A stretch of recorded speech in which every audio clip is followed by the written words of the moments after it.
Welcome to Retro Video Playback and to episode 1 of Final Friday, a movie retrospective series where on the last Friday of each month, the final Friday, I look back at all of the movies that I watched in the month. Specifically, these are the movies that I watched in physical media form.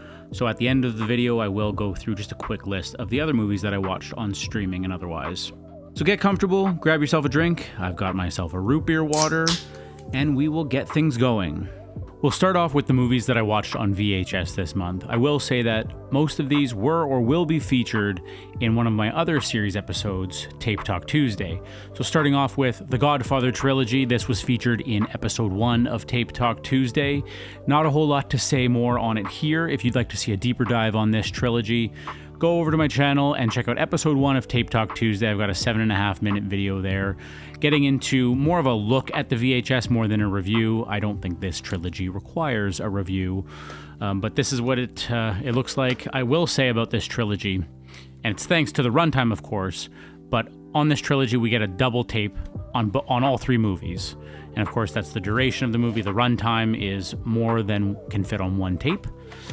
So I think for a lot of people that like VHS, myself anyway, one of the main reasons I like it is simply the way it looks on the shelf. You've got a larger graphic, a larger cover art, larger spine than a DVD or Blu-ray.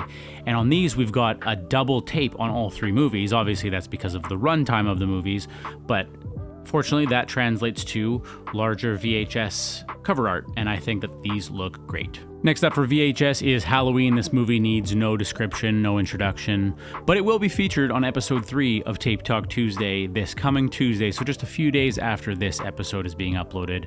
So I'll dive into it more in that episode, but we'll take a quick look at it. It's a 1998 print, nothing special, not super vintage at all by any means. This is a typical 90s tape with no paper label, primarily dominated by a warning, so nothing special on this, but happy to have it. It's the only one in the collection that I've got so far for Halloween movies. Next up on VHS is parts 1 through 5 of Friday the 13th. I cover these movies in episode 2 of Tape Talk Tuesday, so again, a much deeper dive. That video is 14 minutes long, so you do get a good look at the tapes. Almost lost part 3 there. I think that's trying to tell me something, and the TV just went off, so I think there might be a ghost here. No ghost, just had to turn the tape sideways to keep from falling over. So if you do want to take a deeper look at these, check out episode 2 of Tape Talk Tuesday. Otherwise, you can admire them here, out of order, as I'm realizing. The final VHS we'll take a look at from this lot is the one movie that wasn't featured in an episode of Tape Talk Tuesday, and that is Deliverance. What's interesting about this one for me is that this is the first time I have ever seen this movie. And this is probably the first time I've seen a movie on VHS, or rather, it's the first time I've seen a movie for the first time on VHS. Does that sentence make sense? I'd never seen this movie until I watched it on this copy of the VHS. I hope that makes more sense. So this movie came out in 1972. I understand the references that came out of it. Even before seeing it, I understood the various references, the hillbilly with the banjo, the song that plays, some of the various things that happen in it. But I'd never seen it, so I did enjoy the movie, I will say that, but I'm going to make fans of this movie angry for a moment, so I hope you can forgive me. When you break this movie down to its simplest form, not a lot happens. For a movie that is 2 hours long, and God did it feel 2 hours long, not a lot happens. There are absolutely some really intense things that happen. I would say 2 things, at maybe 3 things if you're counting. I don't want to give anything away for anyone who's never seen this because there's no spoiler warning on this video. There may be 3 things I'll give it that happen over the course of 2 hours. Otherwise, it's 4 dudes on a canoe trip, and I get it. It was a different time. Maybe attention spans have changed, so we don't necessarily have the same appreciation, or I'll speak for myself, maybe I don't have the same appreciation, but I watched plenty of movies from 70s and earlier, and I enjoy them much more because it feels like something's happening. With this, I didn't necessarily need probably a good 20 minutes of them just going down the river in a canoe. If I wanted to do that, I would specifically watch that on YouTube. So I don't know that I'll be rewatching this one. I'm happy to have it in the collection, but I think I've ragged on this movie enough, so we'll move on to the DVDs that I watched this month. Getting into the DVDs, I will say off the top that there's definitely a theme with these DVDs. 4 of the 5 of them have a similar trend. So we'll start off with 2005's Boo. This is a horror movie that I first watched probably 2010. And back in 2009 through 2012, I did movie reviews on YouTube. And at the time, I reviewed this in 2010. And at that time, I declared that this movie was a very scary movie. It was a pretty good watch. I quite enjoyed it. I watched it again maybe 5 years ago, didn't quite share the same sentiment, didn't quite enjoy it as much. Watched it again 2 weeks ago. I absolutely do not share the same sentiment with my 19-year-old self. This movie is not good. There are absolutely still moments in it that are creepy. I will give this movie credit in that it created a good, creepy horror movie atmosphere.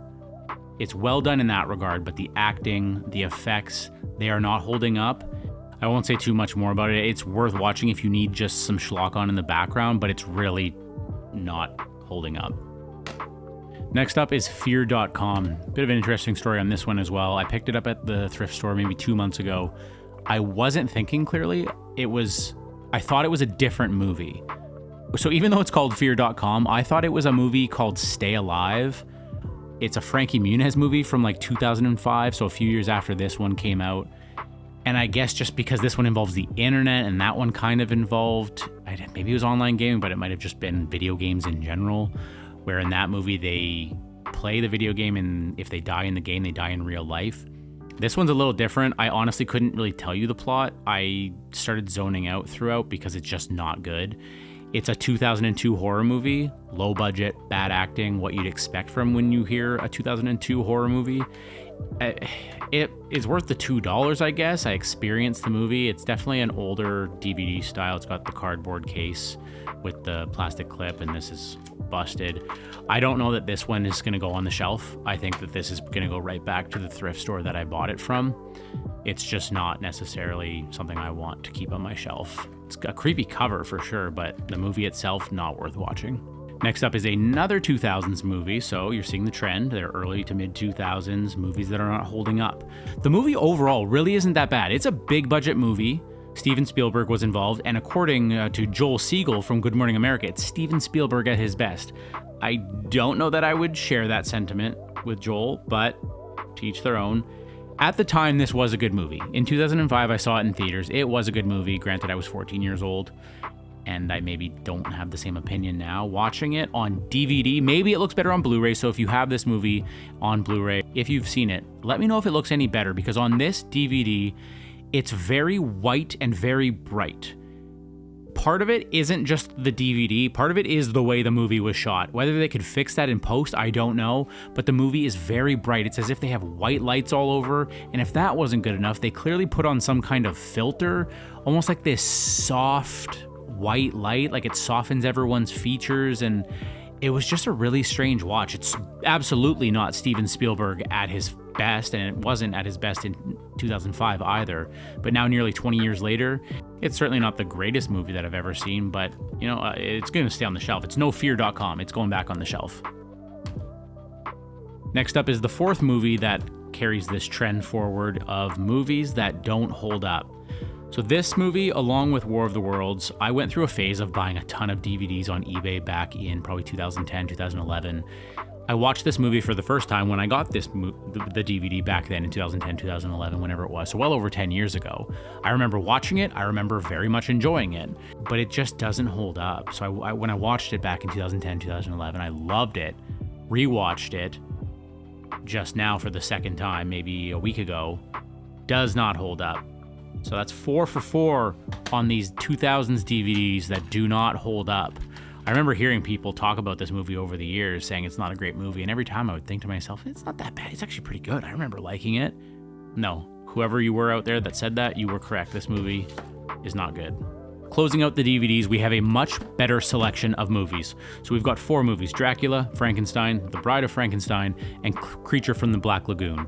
I had never seen any of these movies until this month. So I picked this up at the thrift store a couple of months ago, put it aside for Halloween month, Similar to Deliverance, I always knew about these movies. If you haven't heard of Dracula, Frankenstein, maybe you haven't heard of Creature from the Black Lagoon, but those first two, like if you'd never heard of those, that's ridiculous, especially if you're into movies. So I was obviously aware of these. The Universal monsters, the classic Universal monsters, always seemed interesting to me, but I just don't know that I had the opportunity to watch them. Whether they weren't on streaming, I didn't ever pick them up for whatever reason. I wasn't aching to watch them.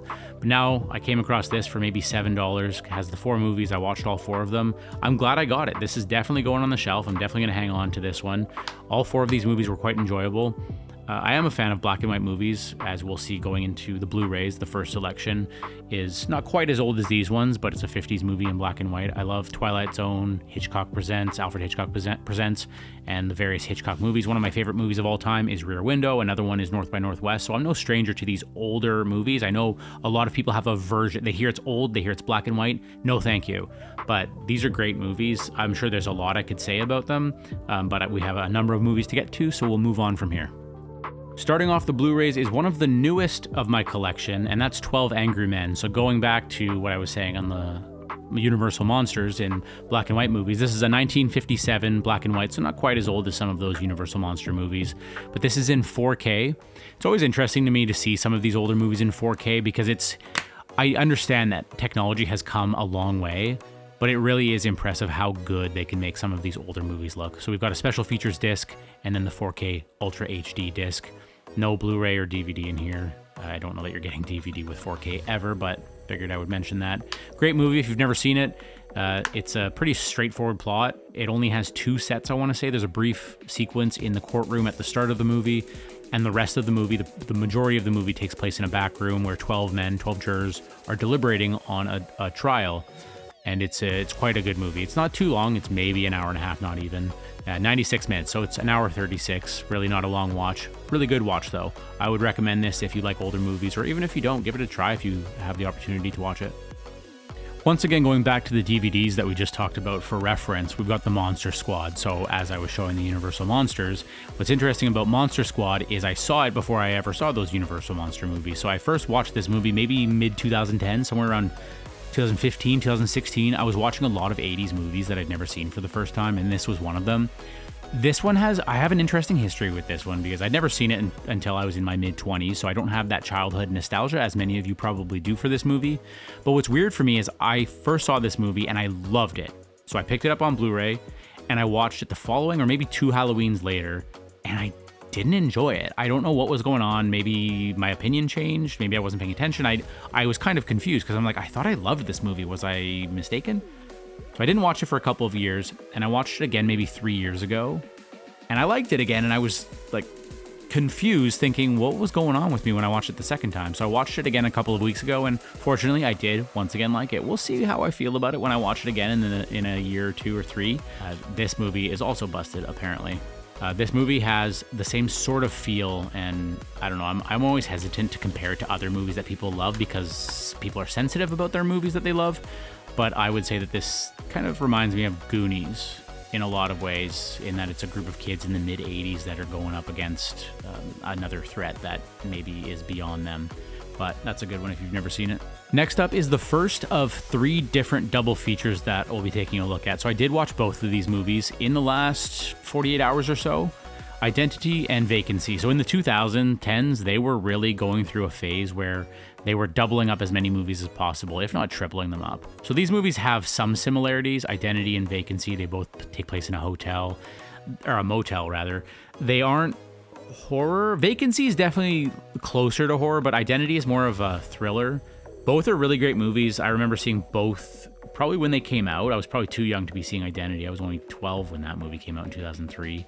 But that was an interesting watch, and I've seen it a number of times over the years. Definitely one of those movies that isn't as good on the rewatches because there is a plot twist at the end. And Vacancy, that's just a genuinely scary movie to me because while I enjoy movies that have ghosts like Sinister and Conjuring and Insidious, I love those movies, but they're not scary to me in that I don't believe in ghosts. If you do, that's great for you, but I don't, and so that's not a scary thing for me. Being in a motel and having a group of people terrorize you is scary to me. So that's actually quite a good watch. If you've never seen it, it's Luke Wilson, who to me is old school, so always a little strange seeing him in something like Vacancy, which is totally not the movie Old School from 2003, which is 4 years prior to this one. But if you've never seen either of these movies, I absolutely recommend both of them. And speaking of old school, I promise this wasn't intentional, but we've got Vince Vaughn in Freaky. This is probably one of the newer movies, as in release date. Like I got 12 Angry Men more recently than this one, but this is from 2021, so probably one of the newer movies of the batch.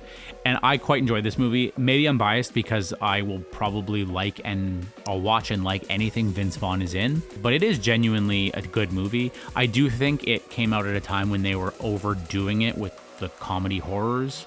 This is as much a comedy as it is a horror movie. I do think that they did quite a good job. There are some homages to various horror movies. Some are subtle, some are kind of in your face, like The Chainsaw. It's like a horror play on Freaky Friday where it's a body swap movie. I do think they were overdoing it with some of these comedy horror movies though, like Happy Death Day and Freaky. I think they were going a little bit overboard, and I think that trend is dying down a little bit. But regardless, if you like Vince Vaughn, if you don't like Vince Vaughn, I will still recommend this movie.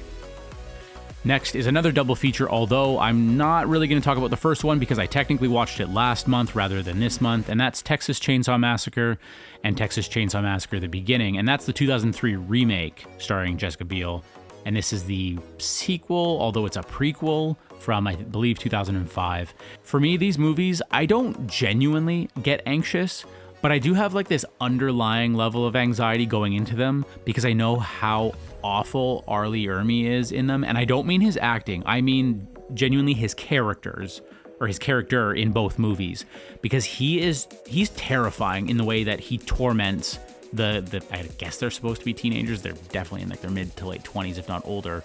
But he really torments the characters in this. And I get it. It's a movie. Deal with it. But he does such a good job, and that's kind of his character over the years, going back as far as Full Metal Jacket, if not earlier. But he was a great actor. He portrayed the role very well in this. If you haven't seen these movies, if you're into horror, you should definitely check these out. I would say that these are among the better remakes that you can find. And now the last of the double features. However, we're only going to talk about one of them because I did not watch When a Stranger Calls this time around. I watched that one last year. It's the original, but I didn't watch it this year. This year I watched Happy Birthday to Me, which I've only ever seen twice. The first time I specifically remember barely paying attention for whatever reason. I specifically remember not paying attention. I don't remember why I wasn't paying attention. I just wasn't really into the movie. I'm a huge fan of 80s slasher movies.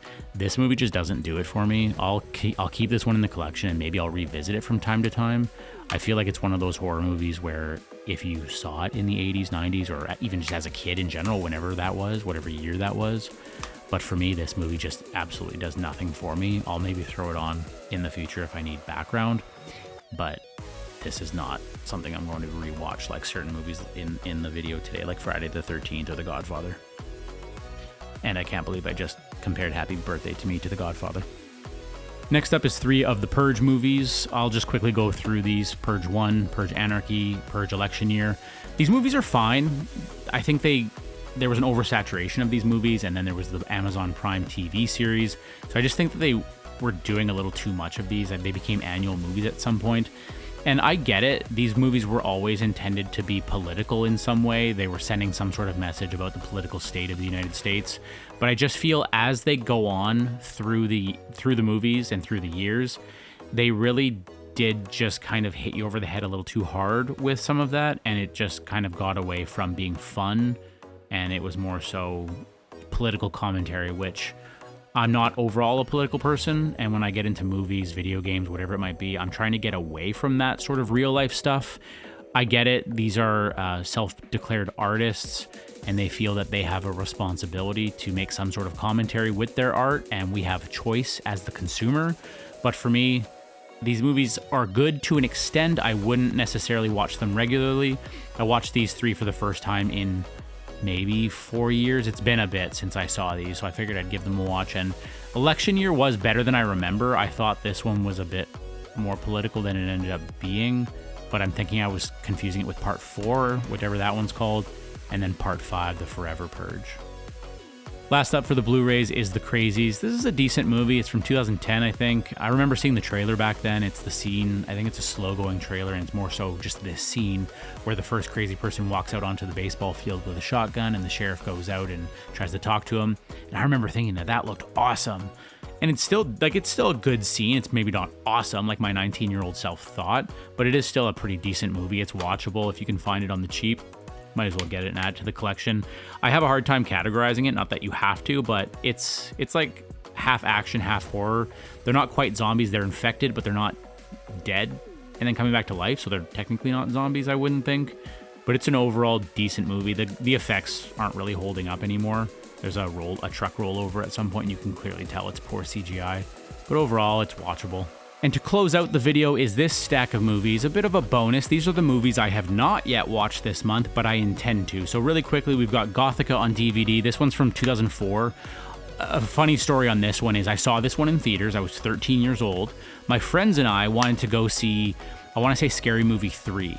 The employees working at the movie theater said that we couldn't go into the movie without someone over the age of 18, so with an adult. And they flat out said, if you can find someone at the theater willing to take you in, we will let you go in.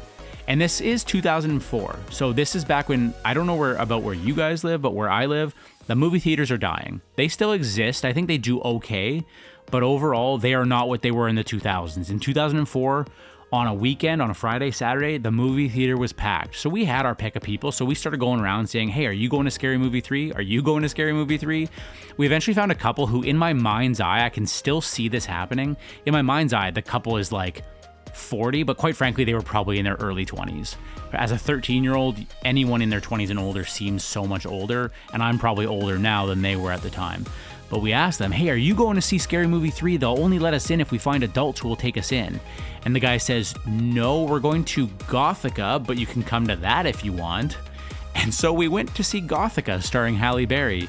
We had a full house, so we were all pretty separated. A friend and I broke off from the group and sat probably halfway up the, it's one of those movie theaters where you go upward into the theater rather than coming from the back, like the old school style. And we sat on the aisle, so I think decent seats. Again, I can still picture it in my mind's eye. And I remember being terrified of this movie. This movie, unlike the previous 2000s DVD, so it's kind of funny that it's broken up this way, this movie holds up. I've seen it over the years. I last watched it probably 3 years ago. This movie still holds up. I'll report back next month if it doesn't hold up. Next up, we have a DVD. I have no idea what this is. I'm just going to be honest. Blood Rain, The Third Reich, I have no idea what this movie is. I picked it up at the thrift store. I know that. I saw it and I thought, oh, that looks fun and terrible. Clint Howard appears to be some maniacal Nazi scientist or something. I have no idea what's happening, but maybe I'll report back on this one next month too. So before we talked about the Texas Chainsaw Massacre remake and sequel, prequel, whatever you want to call it, now we've got Texas Chainsaw the original and Texas Chainsaw Massacre 2. This is going to be blasphemy for some of you. I'm quite frankly not even a huge fan of the first one. Interesting, I've never noticed that it's chainsaw, 2 words. But I am not a huge fan of the original. I like it, but it's like not up there. For me, again, blasphemy, I much prefer part 2. I actually really like part 2, and I know a lot of Texas Chainsaw fans not a fan of part 2. For me, maybe I'm misspeaking, but I really do prefer part 2. Another one where there's really not a whole lot to say, Trick or Treat. I don't know how to feel about this movie. Some years I watch it and I enjoy it. Some years I watch it and I go, what is happening in this movie? I almost bought it on 4K for some reason. Like it comes out on Amazon.ca, I think October 28th or something, which is really strange to me. Like, why are you waiting for it to be released so late? But I've seen other people already getting their copies. So I don't know why it's out for pre-order on Amazon, but I think I made the right choice in not paying almost $60 for this movie on 4K. As I talk about it more, I'm realizing that's definitely the right choice because I don't even love this movie. Like 4K for me right now, especially those more expensive ones, like you can get some 4K movies for cheaper, closer to 20 or even 15 for some. Like I picked up The Batman with Robert Pattinson, the newest Batman movie. I picked that up for $15 just a couple of weeks ago, or maybe it was a month ago by now. But for me, 4K is typically movies that I love, and I do not love Trick or Treat. I like it somewhat, kind of sometimes. I do not love this movie. I know that some people do, but for me, it's just kind of whatever. And to close this out, we've got this big pile of Halloween movies, just about the whole franchise, other than Rob Zombie's movies. Not a huge fan. I might revisit those. I've got those on DVD, but they are lower priority. So we've got Curse of Michael Myers, H2O, and Resurrection. This literally just arrived. I picked it up from the post office maybe an hour ago. So this is by far the newest in my collection. Haven't even taken it out of the plastic yet. Not sure why H2O was upside down. Maybe it's just a packaging thing. Maybe it was an error. Hey, maybe I should see if it's worth any money. And then on the top, we've got the newest trilogy, Ends, Kills, Halloween. Don't care what you say, Halloween Ends is a bad movie. I'm just joking. I'm not joking about the fact that I think it's a bad movie, but everyone is entitled to their opinion. Let's stop arguing. Some people like myself think Halloween Ends is a bad movie. Some of you think it's a good movie, and that's okay. Stop fighting with each other about it. Below is Kills and Halloween 2018. And then 5 and 4, clearly not huge fans of these ones. I haven't even opened them yet. I bought them when they first came out, whenever that was, 2 years ago. Haven't even watched it. Halloween 3, I've only seen twice in my entire life. Once I watched back in the 2010s. I don't know how I felt about it. I can't picture that one in my mind's eye. But I watched this 4K last Halloween, and I really enjoyed the movie. Again, another divisive film, Halloween 3, Season of the Witch. I know that some people absolutely hate this movie. Other people love it. I lean more towards love. I very much enjoyed it. I wouldn't say love yet. I'll give it a watch again this year and see how I feel. But I definitely remember watching it last year and going, why do people hate this movie? Like, watch it as its own standalone movie. Don't consider it to be a part of the rest of the Halloween universe. And it's a perfectly fine movie. And then, of course, Halloween 2 and the original Halloween. We'll take a look at these really quick. The 4K ones. I would say that if you're a fan of these movies, get them while you can. So these 3 movies, I really like the hard cardboard, whatever. It's quite durable, and you've got the regular Blu-ray case in it. I think that these look really nice on the shelf. I presume that these are standard for the Scream Factory Blu-rays. And then just to close us out, because that brings us to the end of this episode, we've got Halloween and Halloween 2. I always struggle, and I have to think other people do too. I struggle with, when do I watch what movie? Because I'm one of those people that I have to watch the series in order. Not counting Season of the Witch, but when I go into these, I need to watch 1, 2, then 4, 5. But I also want to watch the original on Halloween, and I don't want to still be watching these movies after Halloween. So I have a dilemma. If you have any sort of strategy that you use for watching these movies, please let me know, because I need to explore some new strategies. And really quickly, the movies I watched this month on digital. Sorority Road, the 2009 remake. This isn't an amazing movie, but I remember watching it when it was brand new. And anytime I watch it, it really brings me back to that time of 2009, 2010. Video Violence, one of the lowest budget movies I've possibly ever seen. Borderline a home movie, home video, but I know for sure that there's an audience for this sort of 80s horror. I caught this one on Tubi, which is great for horror movies, and you can't go wrong with free. Scream 5, I don't know why I only watched this one and not any of the others. Usually I'm start at the start of a series and then keep watching, but I have it on digital and I randomly watched it the other week. Halloween Town and Halloween Town 2, the Disney Halloween classics. I may be a man in my 30s, but these are childhood nostalgia for me. And The Thing from Another World, my first time ever seeing this one, not bad at all. And that brings us to the end of episode 1 of Final Friday. If you have any anecdotes about any of the movies I covered today, don't hesitate to leave a comment. Thanks for watching Retro Video Playback.